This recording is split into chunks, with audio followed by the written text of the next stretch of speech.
Assalamualaikum warahmatullahi wabarakatuh. Alhamdulillah teman-teman kelas 3, kita berjumpa kembali di pembelajaran tematik. Nah, sebelumnya kalian sudah mempelajari tentang perkembangbiakan hewan kucing dan juga bebek. Nah, di pembelajaran video kali ini kita akan belajar tentang perkembangbiakan hewan yang bertelur dan juga hidup di air. Nah, kira-kira hewan apa ya? Pasti kalian bisa langsung menebak. Ya, betul, yaitu ikan, teman-teman. Nah, hari ini kita akan belajar tentang perkembangbiakan hewan ikan. Kemudian ada juga perkembangbiakan kupu-kupu dan nyamuk. Nah, seperti apa pembelajaran hari ini? Kita simak materinya berikut ini. Nah, perkembangbiakan ikan. Ikan berkembangbiak dengan cara apa, teman-teman? Ya, dengan cara bertelur ya. Nah, seperti inilah tampak telur ikan seperti apa rupanya. Ya, yang penasaran seperti inilah telur ikan ya. Nah, sebelum itu kita harus tahu juga teman-teman bagaimana habitat ikan ya, atau tempat tinggal ikan. Ternyata tempat tinggal ikan itu berada di beberapa jenis air ya. Ada air laut, ada air payau, dan juga ada air tawar. Air laut adalah air yang asin ya, yang biasa kita makan ya, dari garam, berasal dari laut. Kemudian ada air payau ya, campuran antara air tawar dan air laut, dan juga ada air tawar, air yang biasa kita temukan. Oke, kemudian ada 5 jenis ikan di air tawar beserta ciri-cirinya. Nah, yang pertama ada ikan koi. Nah, ikan koi adalah ikan yang berasal dari bahasa Jepang yang mempunyai arti karper. Ya, di Jepang sendiri ikan koi menjadi semacam lambang atau simbol cinta dan persahabatan. Ciri-ciri ikan koi adalah sebagai berikut. 1. Ukuran tubuh yang relatif besar. 2. Memiliki 2 sungut di dekat mulutnya. 3. Memiliki banyak varian warna, ya, ada merah, kuning, dan juga putih. Dan yang keempat, kebanyakan ikan koi memiliki bercak yang membuatnya lebih indah. Ikan koi biasa dipelihara banyak orang sebagai ikan hias dengan tujuan menikmati keunikan dan keindahannya, baik dipelihara di dalam rumah maupun di luar rumah. Jika kita memelihara ikan hias, kita harus dapat merawatnya dengan baik. Ikan harus diberi makan setiap hari, diperhatikan kebersihan airnya dengan cara diberi pompa penyaring air, dan dibersihkan akuariumnya setiap seminggu sekali. Ya, itu ya, teman-teman. Nah, yang selanjutnya ada ikan lele. Nah, siapa di sini yang suka makan ikan lele? Nah, ikan lele adalah jenis ikan air tawar ya, teman-teman ya. Nah, ikan lele ini punya banyak sebutan nama ya, karena sudah terkenal senusantara ya. Kalau di Sumatera Barat disebutnya ikan kalang, kalau di Aceh disebutnya suengko. Nah, kalau di Karo ikan lele disebut ikan sibakut. Nah, dan masih banyak sebutan lain-lainnya. Nah, ciri-ciri ikan lele adalah yang pertama, dia memiliki tubuh yang licin. Kedua, bentuk tubuhnya agak pipih ya, memanjang. Kemudian ketiga, dia memiliki kumis yang banyak dan panjang di sekitar mulut. Ya, jadi kumisnya banyak terus panjang ya di sekitar mulut. Kemudian yang keempat, ciri-cirinya adalah warna dari bagian kepala sampai ekor itu hitam kelam. Dan yang kelima, memiliki warna tubuh bagian putih di perutnya. Ya, jadi warna perutnya putih ya, teman-teman ya. Nah, ikan lele ini juga banyak ditemukan di air asin atau air payau ya. Nah, habitat ikan lele ini dia biasa hidup di sungai, di rawa-rawa ya, di waduk, telaga, dan sawah yang tergenang air. Nah, itu tadi ikan lele. Nah, selanjutnya ada ikan mas. Nah, ikan mas juga biasa dikonsumsi nih ya, teman-teman ya. Nah, ikan mas merupakan ikan konsumsi yang memiliki nilai ekonomis yang tinggi dan sudah menyebar di seluruh daerah Indonesia. Ikan mas menyukai tempat hidup, ya, habitat yaitu di perairan air tawar yang airnya tidak terlalu dalam dan alirannya tidak terlalu deras, seperti di pinggiran sungai atau danau. Nah, ciri-ciri ikan mas, ya, yang pertama, ya, dibanding ikan yang lain, ikan mas itu biasanya sisiknya itu penuh, teman-teman, ya. Jadi kalau kita mau makan ikan mas harus dibersihkan dulu sisiknya. Yang kedua, ya, mempunyai 4 kumis di sekitar mulutnya. Kemudian ciri yang ketiga, memiliki banyak varian warna. Ya, ada yang warna hitam, ada yang warna merah. Ya, seperti itu, teman-teman. Nah, selanjutnya ada ikan arwana. Wah, ikan yang satu ini memang unik ya, teman-teman, ya, karena dia bisa makan serangga juga, ya, ikan karnivora juga, tapi juga memiliki keindahan yang luar biasa dari warnanya, ya. Nah, ikan arwana merupakan ikan hias air tawar. Nah, ikan arwana ini bisa kita temui di Asia Tenggara. Ya, arwana Asia juga disebut dengan ikan naga karena sering dihubung-hubungkan dengan naga dari mitologi Tionghoa. Nah, ciri ikan arwana itu adalah yang pertama, dia memiliki badan yang panjang, ya, teman-teman, ya. Jadi badannya panjang. Kemudian dia memiliki sirip, ya, di bagian belakang badan. Kemudian yang ketiga, mempunyai 2 sungut yang berada di bawah bibir. Nah, jadi di bawah bibirnya dia unik, ya, di sungutnya itu ada di bawah bibir. Kemudian yang keempat, warnanya bervariasi. Ada yang putih, ya, keperak-perakan, ada yang semi merah. Nah, fungsi dari kedua sungut yang ada di bawah bibir tadi itu sebagai sensor getar untuk mengetahui keberadaan atau posisi mangsa. Ya, jadi kayak semacam antena, ya, tapi di bawah bibir, ya, sungut itu. Nah, gerakan ikan arwana yang anggun dan sisiknya yang berkilau menambah indah sosok arwana. Ikan arwana juga termasuk ikan yang dilindungi, teman-teman, karena pemburuan dan perdagangan bebas. Ya, perburuan dan perdagangan bebas membuat populasi ikan arwana ini semakin menurun, jadi semakin langka. Nah, hal inilah yang menyebabkan harga ikan arwana tidak murah, ya, alias mahal. Meskipun harganya mahal, ya, tapi tidak menyurutkan permintaan oleh banyak orang karena keindahannya. Oke, itu tadi, ya, ikan arwana. Kita lanjut lagi ke ikan cupang.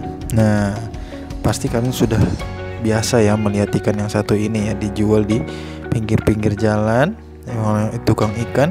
Nah, ikan cupang adalah ikan air tawar, ya, teman-teman, yang mudah kita jumpai di beberapa negara Asia Tenggara seperti di Malaysia, di Indonesia, Vietnam, dan Thailand.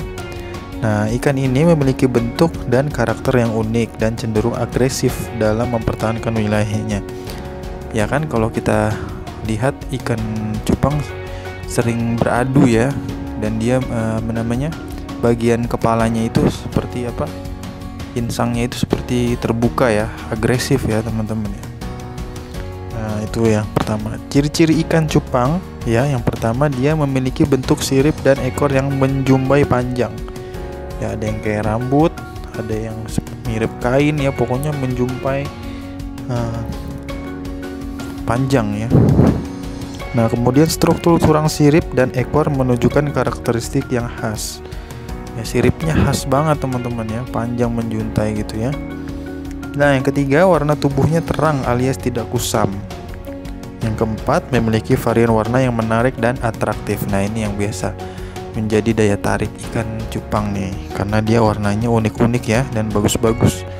Nah, ikan ini cukup populer sebagai ikan hias, ya, karena warnanya yang indah dan merupakan ikan yang mampu bertahan hidup dalam kurun waktu yang lama. Jika ikan tersebut ditempatkan di wadah dengan volume air yang sedikit dan tanpa adanya sirkulasi udara, ikan cupang ini masih kuat bertahan hidup.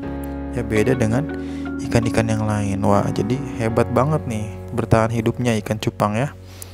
Siapa di sini yang punya ikan cupang, ya, di rumah, ya? Nah, harus dipelihara dengan baik, ya, teman-teman.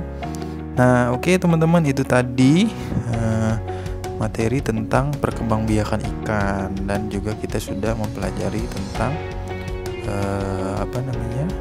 berbagai jenis ikan ya. Oke teman-teman, kita lanjutkan materinya. Sekarang kita akan beralih ke perkembangbiakan kupu-kupu. Nah teman-teman, ada berbagai hewan yang dilahirkan dari tubuh induknya.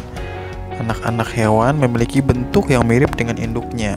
Anak kucing misalnya, sama bentuknya dengan kucing dewasa. Kemudian anak ayam yang baru menetas, walaupun tubuhnya kecil, bentuknya juga mirip dengan induknya. Nah, akan tetapi tidak semua telur menetas menghasilkan anak hewan yang mirip dengan induknya. Contohnya apa yang terjadi pada kupu-kupu. Kupu-kupu adalah binatang yang cantik. Dia memiliki sayap yang indah dan berwarna-warni. Kupu-kupu terbang mencari makan ke sana kemari, hinggap di bunga-bunga yang indah. Kupu-kupu berkembang biak dengan cara bertelur. Telur kupu-kupu biasanya diletakkan di atas daun. Setelah beberapa hari, telur kupu-kupu menetas menjadi ulat. Nah, bentuknya berbeda ya teman-teman ya, ulat dengan kupu-kupu. Jadi tidak semua induk hewan yang bertelur ya menetaskan telur yang mirip dengan induknya. Contohnya kupu-kupu nih, beda ya ketika dia menetas bertelur, kemudian telurnya menetas. Nah, bentuknya berbeda, tidak kupu-kupu tapi ulat. Nah, ulat memakan daun-daunan sehingga ulat menjadi besar. Lalu ulat akan membentuk kepompong. Di dalam kepompong, ulat akan berubah bentuk menjadi kupu-kupu. Kupu-kupu keluar dari kepompong dan terbang menjadi kupu-kupu dewasa. Nah, tahapan perkembangbiakan dan pertumbuhan hewan dengan mengalami perubahan bentuk fisik dari mulai menetas hingga menjadi hewan dewasa disebut dengan metamorfosis. Ya, diingat lagi ya teman-teman ya, metamorfosis. Nah, kupu-kupu melalui tahapan metamorfosis yang sempurna karena bentuknya berbeda dari mulai menetas hingga menjadi kupu-kupu. Ya, contoh hewan lain mengalami tahapan metamorfosis itu ada lalat, nyamuk, dan katak. Ya, silakan teman-teman lihat di video yang sudah Ustadz coba tayangkan di depan. Ya. Nah, beginilah tahapan metamorfosis sempurna hewan kupu-kupu. Nah, silakan teman-teman juga sambil menjawab pertanyaan di halaman 129 ya. Nah, di situ ada pertanyaan, bagaimana cara kupu-kupu berkembang biak? Silahkan tuliskan jawabannya. Ya, dari nomor 1 sampai nomor 5. Oke, teman-teman, kita lanjut lagi ke perkembangbiakan nyamuk. Nah, hewan yang satu ini mungkin agak membuat kita kesal ya, dan juga waspada karena beberapa jenis nyamuk dapat mengakibatkan penyakit yang serius ya. Nah, silakan teman-teman buka halaman 140 ya, silakan dibuka halamannya. Di situ ada cerita tentang warga yang sedang melakukan kerja bakti ya. Nah, di situ ada keterangan tentang judulnya, ceritanya itu ada tentang wabah demam berdarah. Nah, Ustadz akan bacakan ya ceritanya. Sudah 4 minggu ini warga di perumahan tempat tinggal Salman melakukan kerja bakti. Ketua RW memutuskan untuk mengadakan kerja bakti membersihkan lingkungan setiap hari Ahad. Keputusan ini dipicu oleh peristiwa meninggalnya 5 warga di kampung sebelah karena penyakit demam berdarah. Bukan itu saja, setiap minggunya ada 15 warga kampung sebelah yang terjangkit penyakit demam berdarah. Ayah, penyakit demam berdarah itu penyakit apa? Tanya Salman saat mereka beristirahat sejenak. Penyakit demam berdarah adalah penyakit yang disebarkan oleh nyamuk. Penyakit ini bisa menyebabkan kematian. Selain itu, beberapa nyamuk juga menjadi penyebar penyakit malaria dan kaki gajah. Jawab ayah sambil makan ubi goreng lalu minum teh hangat. Ya Allah, mengerikan sekali. Lalu apakah dengan kerja bakti ini kita bisa menghindari penyakit itu ya? Tanya Salman ingin tahu. Insya Allah nak. Bagaimana caranya? Ketahuilah olehmu nak, salah satu penyebab berkembangnya nyamuk adalah banyaknya genangan air. Tahapan perkembangan nyamuk berlangsung cepat dan terjadi pada media air. Bukan itu saja, daur hidup nyamuk dimulai dari telur nyamuk yang berada di atas air. Ketika sudah menetas, telur menjadi jentik-jentik. Jentik-jentik berubah menjadi pupa. Setelah beberapa waktu, pupa berubah menjadi nyamuk. Nah, karena perubahan bentuknya mengalami tahap kepompong, maka nyamuk dikatakan mengalami metamorfosis sempurna. Jelas ayah. Jadi maksud ayah setiap genangan air bisa menjadi sarang nyamuk. Misalnya genangan air di ban bekas, kaleng cat bekas dan ember. Tanya Salman. Benar nak, tempat yang disukai nyamuk untuk bertelur tidak hanya air yang kotor. Ada nyamuk yang senang bertelur di air dan tempat yang bersih. Salah satunya adalah nyamuk Aedes aegypti yang merupakan penyebab penyakit demam berdarah. Karena itu, ibu sering menyuruhmu menutup ember kan? Tanya ayah sambil tersenyum. Salman mengangguk. Ia berpikir betapa menakutkannya penyakit yang dibawa nyamuk yang ukurannya kecil itu. Kerja bakti hari ini adalah membersihkan lingkungan serta membuang benda-benda yang sudah tidak dipakai agar tidak dijadikan tempat perkembangbiakan nyamuk. Tujuannya agar warga di sekitar kita tidak ada yang terkena penyakit-penyakit yang disebabkan nyamuk. Jelas ayah lalu bangkit hendak meneruskan kerja bakti. Tunggu Salman, ayah, teriak Salman sambil mengejar sang ayah. Salman dan ayahnya kembali melakukan kerja bakti setelah beristirahat sebentar. Kali ini Salman lebih bersemangat bekerja baktinya karena ia sudah tahu bahwa kerja bakti ini sangat bermanfaat bagi orang banyak. Nah, itu tadi ya cerita tentang Salman dan ayahnya yang melaksanakan kerja bakti dan membahas tentang perkembangbiakan nyamuk. Nah, silakan teman-teman kerjakan ya tugasnya di halaman 141. Ya, ayo eksplorasi. Kerjakan sesuai dengan isi cerita ya. Jadi jawabannya ada di cerita tentang Salman dan ayah tadi. Oke teman-teman, terima kasih sudah menyimak dengan baik video pembelajaran hari ini. Dan jangan lupa mengerjakan tugasnya dan selamat belajar di rumah. Oke, terima kasih sudah menyimak dengan baik. Wassalamualaikum warahmatullahi wabarakatuh.